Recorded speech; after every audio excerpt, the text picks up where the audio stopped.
Bismillahirrahmanirrahim. Assalamualaikum warahmatullahi wabarakatuh. Perkenalkan, saya Syifa Dinda Syafira dari kelas PGMI 3B dengan NIM 2281070069. Di sini saya akan menjelaskan tentang siklus air dan dampaknya pada peristiwa di bumi. Sebelumnya, apakah kalian tahu apa itu air? Tentunya sudah pada tahu ya. Seperti yang kita ketahui, air merupakan salah satu sumber daya alam yang sangat dibutuhkan oleh makhluk hidup yang ada di bumi. Tanpa adanya air, manusia, hewan, dan juga tumbuhan tidak akan dapat melangsungkan kehidupannya. Jadi, keberadaan air itu sangat penting bagi semua makhluk hidup di bumi ini. Untuk selanjutnya, mari kita simak video berikut ini. Untuk selanjutnya, kita akan mempelajari siklus air. Pada bumi, 71% permukaan bumi ditutupi oleh perairan. Dari angka tersebut, 97% air yang ada di bumi merupakan air asin yang berada di laut. 3%-nya yaitu air tawar. Dari 3% air tawar tersebut, 2% berada di es kutub, dan sisanya berada di danau, sungai, dan air tanah. Selanjutnya yaitu manfaat-manfaat air. Tentunya air sangat bermanfaat bagi kehidupan di bumi, dan banyak sekali manfaat-manfaat air. Yang salah satunya adalah yaitu digunakan untuk minum. Air tentunya bisa diminum bagi manusia dan hewan. Untuk selanjutnya, air juga bisa digunakan untuk masak. Dan selanjutnya juga, air bisa digunakan untuk mandi. Dan tidak hanya manusia, air juga digunakan oleh hewan dan tumbuhan. Hewan dan tumbuhan juga membutuhkan air baik untuk minum maupun berfotosintesis. Untuk selanjutnya yaitu siklus air.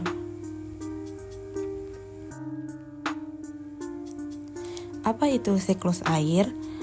Mengapa air di bumi ini tidak pernah habis? Jadi, siklus air adalah perputaran air yang berlangsung secara terus-menerus dari bumi ke atmosfer, lalu kembali ke bumi. Siklus ini juga disebut dengan siklus hidrologi.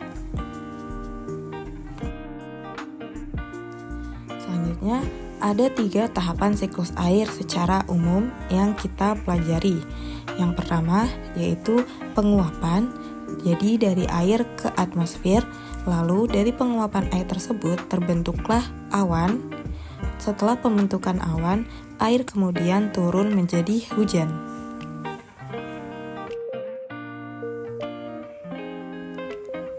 Berikut adalah tahapan-tahapan siklus air. Yang pertama yaitu evaporasi. Evaporasi adalah proses penguapan air dari permukaan bumi. Air di permukaan bumi seperti laut, sungai, danau, dan tanaman akan menguap karena terkena sinar matahari. Yang kedua adalah kondensasi. Kondensasi adalah proses perubahan uap air menjadi awan. Uap air yang menguap akan naik ke atmosfer dan mendingin. Ketika uap air mendingin, maka akan mengembun dan membentuk awan. Selanjutnya yaitu presipitasi. Presipitasi adalah proses jatuhnya air dari atmosfer ke bumi atau yang biasa kita sebut dengan hujan. Untuk selanjutnya yaitu infiltrasi. Infiltrasi adalah proses peresapan air ke dalam tanah. Jadi air hujan yang jatuh ke bumi akan sebagian meresap ke dalam tanah. Air yang meresap ke dalam tanah akan menjadi air tanah. Siklus ini akan berulang secara terus-menerus sehingga air di permukaan bumi tidak akan habis.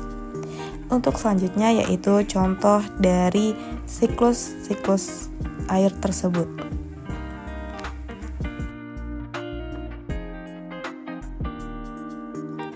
Untuk selanjutnya yaitu kegiatan manusia yang mempengaruhi siklus air dari sisi negatif. Yang pertama ada penebangan dan pembakaran hutan. Dari penebangan dan pembakaran hutan tersebut, air akan cepat menguap sehingga tidak ada cadangan air lagi yang ada di hutan tersebut. Untuk yang kedua yaitu membuang sampah dan limbah pada air. Hal ini menyebabkan air menjadi kotor dan air yang masuk ke dalam tanah juga tidak bersih karena terdapat limbah. Untuk selanjutnya yaitu pembangunan gedung. Pembangunan gedung mengakibatkan tempat-tempat untuk menyerap air menjadi berkurang, sehingga air tidak meresap ke dalam tanah dengan maksimal. Untuk selanjutnya yaitu pencemaran udara. Dari pencemaran udara akan menghasilkan air hujan yang tidak baik, sehingga air hujan yang tidak baik akan meresap ke dalam tanah dan menghasilkan air yang tidak baik juga. Untuk selanjutnya yaitu kegiatan manusia yang mempengaruhi siklus air dari sisi positif. Yang pertama ada reboisasi. Reboisasi adalah penanaman hutan kembali. Ini dilakukan ketika hutan yang terdapat penebangan dan pembakaran hutan tersebut terjadi, sehingga harus dilakukan reboisasi. Untuk selanjutnya yaitu membuat lubang biopori. Air akan cepat menyerap melalui lubang biopori. Untuk selanjutnya yaitu membuang sampah pada tempatnya. Ini menghindari dari pencemaran air yang terjadi karena pembuang sampah tidak pada tempatnya. Untuk selanjutnya yaitu ruang terbuka luas. Dengan adanya ruang terbuka luas, maka air akan meresap ke dalam tanah dengan maksimal dan air yang ada di dalam tanah menjadi banyak cadangannya. Nah, sudah diketahui apa itu siklus dan dampaknya pada peristiwa di bumi.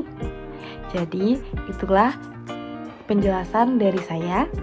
Kurang lebihnya, mohon maaf. Wabillahi taufiq wal hidayah. Assalamualaikum warahmatullahi wabarakatuh. Dadah.